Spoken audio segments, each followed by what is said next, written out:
Hi friends, welcome to my channel. இன்றைக்கி நம்ம ரொம்பவே சாஃப்டான ஸ்பாஞ்சியான பர்த்டே கேக் வீட்டில் எப்படி ஈஸியாக செய்கிறதுங்கிறத பார்க்கலாம் ஃப்ரெண்ட்ஸ். இந்த கேக் செய்கிறது ரொம்பவே ஈஸி தான் ஃப்ரெண்ட்ஸ். நான் சொல்கிற அளவுகளை மட்டும் கரெக்டாக ஃபாலோ பண்ணுங்கள். வாங்க எப்படி செய்கிறதுன்னு பார்க்கலாம். 4 முட்டை, 1 கப் அளவு மைதா, 3/4 cup powder sugar, 1/4 cup oil, refined oil தான், 1 teaspoon baking powder, 1/2 teaspoon baking soda, 1/4 teaspoon உப்பு. மைதா மாவோட பேக்கிங் பவுடர், பேக்கிங் சோடா, உப்பு மூணையுமே கலந்து வச்சிடலாம் ஃப்ரெண்ட்ஸ். கப் அளவுங்கிறது 240 ml அளவுள்ள கப்பு ஃப்ரெண்ட்ஸ்.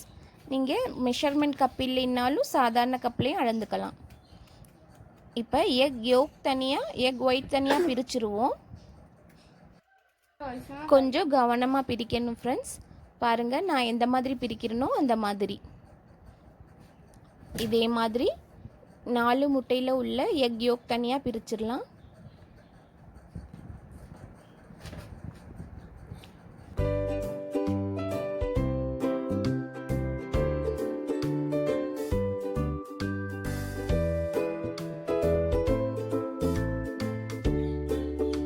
நாலு முட்டையும் பிரித்தாச்சு. எக் ஒயிட்டை பீட்டர் வச்சு நல்லா பீட் பண்ணிக்குவோம் ஃப்ரெண்ட்ஸ். பீட்டர் இல்லாதவங்க விஸ்கி யூஸ் பண்ணிக்கோங்க. விஸ்கி யூஸ் பண்ணுறது கொஞ்சம் டைம் எடுக்கும் ஃப்ரெண்ட்ஸ். மற்றபடி கேக் சாஃப்டாக தான் வரும். எலக்ட்ரிக் பீட்டர் இல்லாமல் கேக் பண்ணுறது எப்படிங்கிறத அடுத்தடுத்த வீடியோஸில் அப்லோட் பண்ணுறேன் ஃப்ரெண்ட்ஸ். பாருங்கள், இந்தளவுக்கு பீட் பண்ணதுக்கப்புறம் நம்ம எடுத்து வச்சுருக்க பவுடர் சுகரை இதில் சேர்த்துடலாம் ஃப்ரெண்ட்ஸ். 3/4 கப் பவுடர் சுகர் எடுத்திருக்கேன். பாதி பாதியாக சேர்த்துக்கலாம். சுகர் கொஞ்சம் தூக்கலாக வேணுங்கிறவங்க 1 கப் சுகரை சேர்த்துக்கலாம் ஃப்ரெண்ட்ஸ். அதுவும் நல்லா தான் இருக்கும். 3/4 கப் சுகர் சேர்க்கையில் மீடியமான ஸ்வீட்னஸோடு இருக்கும் ஃப்ரெண்ட்ஸ். உங்களுக்கு எந்த அளவு பிடிக்குமோ அந்த அளவுக்கு சேர்த்துக்கங்க. இப்போ பாருங்கள், நல்லா ஸ்டிஃப் பீக் வர்ற அளவுக்கு எக் ஒயிட்டை பீட் பண்ணியாச்சு. இப்போ எக் யோக்கை பீட் பண்ணிக்கலாம். இது ரொம்ப நேரம் பீட் பண்ணணும்லாம் அவசியம் இல்லை ஃப்ரெண்ட்ஸ். ஒரு 2 மினிட்ஸ் பீட் பண்ணால் போதும். ஜஸ்ட்டு மிக்ஸ் ஆனால் போதும்.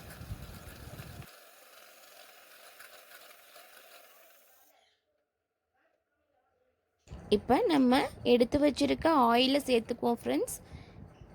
இது சன்ஃப்ளவர் ஆயில் தான். ஸ்மெல் இல்லாத எந்த ஆயில் வேணாலும் நீங்கள் சேர்த்துக்கலாம். இப்போ ஆயில் கூட எக் யோக் நல்லா மிக்ஸ் ஆகுற மாதிரி நல்லா பீட் பண்ணிக்குவோம். ஆயிலுக்கு பதிலாக நீங்கள் பட்டர் கூட யூஸ் பண்ணலாம் ஃப்ரெண்ட்ஸ். இப்போ இதோட 1/4 டீஸ்பூன் வெனிலா எசன்ஸ் சேர்க்குறேன். எல்லாத்தையும் சேர்த்து நல்லா மிக்ஸ் பண்ணதுக்கப்புறம் நம்ம எக் ஒயிட் பீட் பண்ணி வச்சுருக்கதோடு சேர்த்து இதையும் சேர்த்து பீட் பண்ணிடுவோம் ஃப்ரெண்ட்ஸ்.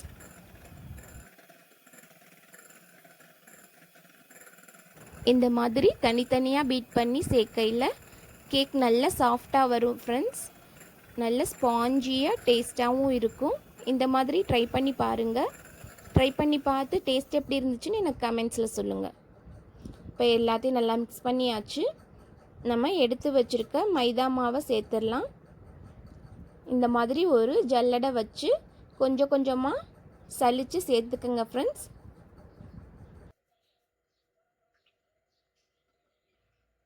ஒவ்வொரு பேட்சாக சேர்த்து இந்த மாதிரி மிக்ஸ் பண்ணி நல்லா மிக்ஸ் ஆனதுக்கப்புறம் அடுத்த பேட்சை சேர்க்கணும் ஃப்ரெண்ட்ஸ். ஓவர் மிக்ஸ் பண்ணக்கூடாது. இந்த மாதிரி ஸ்மூத்தாக தான் மிக்ஸ் பண்ணணும். பேட்டர் கொஞ்சம் திக்காக தெரிஞ்சிச்சுன்னா கொஞ்சமாக பாலோ இல்லைன்னா தண்ணியோ சேர்த்துக்கங்க ஃப்ரெண்ட்ஸ். இன்றைக்கி நான் எதுவும் சேர்க்கலை. இந்த மாதிரி 2-3 பேட்சாக கொஞ்சம் கொஞ்சமாக சேர்த்துக்கங்க ஃப்ரெண்ட்ஸ். இல்லைன்னா கட்டி தட்டிடும், நம்மளால் மிக்ஸ் பண்ண முடியாது. இப்போ எல்லா மாவையும் சேர்த்தாச்சு.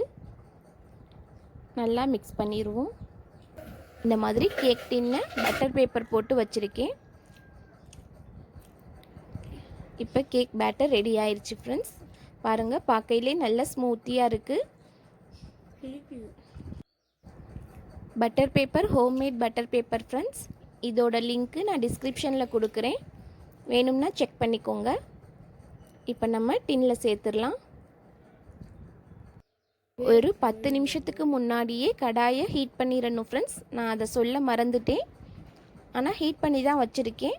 நீங்களும் ஹீட் பண்ணிடுங்க. பாருங்கள், இது 10 நிமிஷமாக ஹீட் ஆகிக்கிட்டு இருக்கு. இதில் நம்ம கேக் டின்னை சேர்த்துடலாம். இது ஒரு 20 நிமிஷம் ஒரு மூடி போட்டு நல்லா பேக் பண்ணிடணும் ஃப்ரெண்ட்ஸ். 20 நிமிஷம் ஆயிடுச்சு.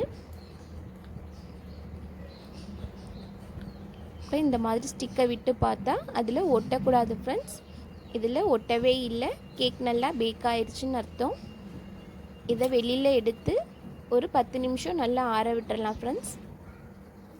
இந்த மாதிரி குக்கர்லேயும் செய்யலாம் ஃப்ரெண்ட்ஸ். குக்கரில் உப்புலாம் போட தேவையில்லை. ஒரு ஸ்டாண்டு போட்டு இதே மாதிரி செஞ்சுக்கலாம். கேஸ்கட் மட்டும் போடக்கூடாது ஃப்ரெண்ட்ஸ். வெயிட்டு போட்டு ஒரு 20 to 30 மினிட்ஸ் பேக் பண்ணி எடுத்தால் நம்மளோட சாஃப்டான ஸ்பாஞ்சியான கேக் ரெடி ஆயிரும். பாருங்க, இப்போ இதை கட் பண்ணி காமிக்கிறேன் எந்த அளவுக்கு ஸ்பாஞ்சியாக இருக்குன்னு.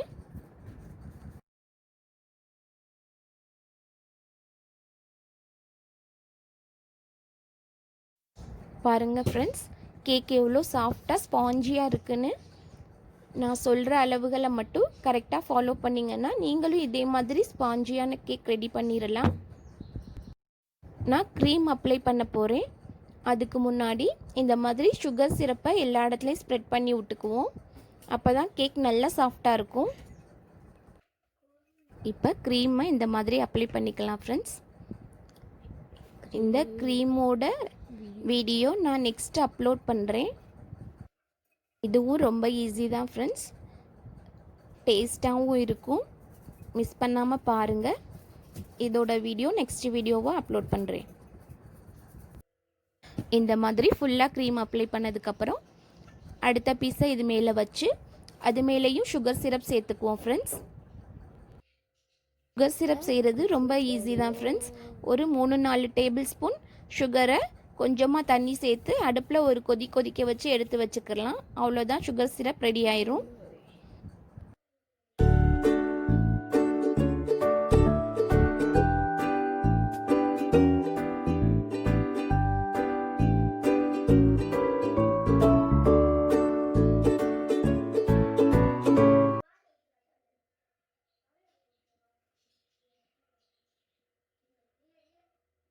க்ரீமை எல்லா இடமும் நல்லா அப்ளை பண்ணிடலாம் ஃப்ரெண்ட்ஸ்.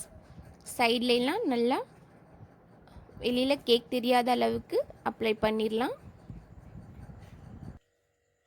கேக் ஃபுல்லாக இந்த மாதிரி க்ரீம் அப்ளை பண்ணதுக்கப்புறம் சிம்பிளாக இந்த மாதிரி டெக்கரேட் பண்ணிக்குவோம் ஃப்ரெண்ட்ஸ்.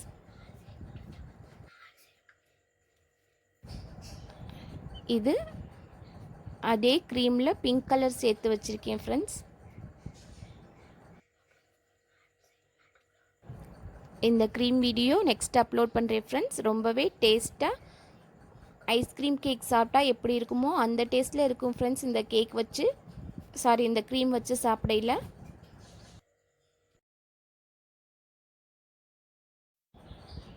இப்போ தான் நம்ம சேனலை ஃபஸ்ட் டைம் பார்க்குறவங்களா இருந்தால் நம்ம சேனலை சப்ஸ்கிரைப் பண்ணி கூடவே பெல் பட்டனையும் கிளிக் பண்ணிக்கோங்க ஃப்ரெண்ட்ஸ்.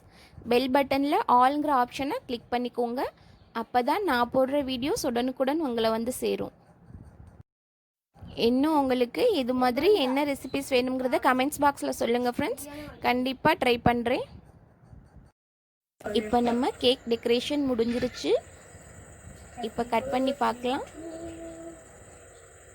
இதை ஒரு 10 நிமிஷம் ஃப்ரிட்ஜில் வச்சுருந்து அதுக்கப்புறம் சாப்பிட்டிங்கன்னா ரொம்பவே டேஸ்ட்டாக இருக்கும் ஃப்ரெண்ட்ஸ். வீடியோ உங்களுக்கு பிடிச்சிருந்தா மறக்காமல் லைக் பண்ணிவிட்டு நம்ம சேனலை சப்ஸ்கிரைப் பண்ணி கூடவே பெல் பட்டனை கிளிக் பண்ணிக்கோங்க. தேங்க்யூ.